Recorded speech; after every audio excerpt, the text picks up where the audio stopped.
வணக்கம். நாம் உயிர் வாழ்வதற்கு அத்தியாவசியமான ஒரு விடயமாக உணவு இருக்கின்றது. நாம் உண்ணுகின்ற உணவு 3 பாகங்களாக பிரிக்கப்படுகின்றது. உணவின் ஸ்தூல பகுதியானது கழிவாக வெளியேற்றப்படுகின்றது. உணவின் சூக்ஷ்மமான பாகம் தசைகள், எலும்புகள், குருதி, தோல் என்பவற்றுக்கு செல்லுகின்றது. உணவின் அதி சூக்ஷ்மமான பாகம் எமது மன அமைப்பை தீர்மானிக்கின்றது. ஆகவே உணவுக்கும் எமது மனதுக்கும் மிக நெருங்கிய தொடர்பு இருக்கின்றது. சாத்வீகமான மனிதர்கள் சாத்வீகமான உணவை விரும்புவார்கள்.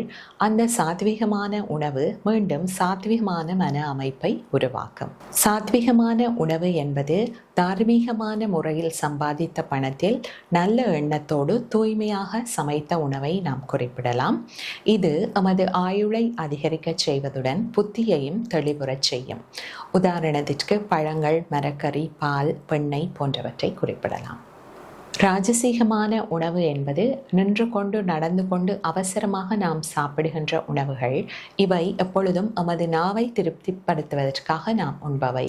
இவை நல்ல நோக்கத்தோடு தயாரிக்கப்படாதவை, பணத்தை ஆதாரமாக கொண்டு தயாரிக்கப்பட்ட உணவுகள்.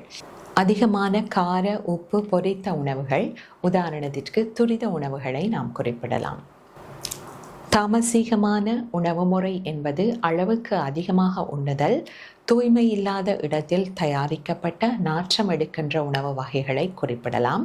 இவை எம்பொள், மறதி, மந்த நிலை, சோம்பேறித்தனம் என்பவற்றை உருவாக்கும்.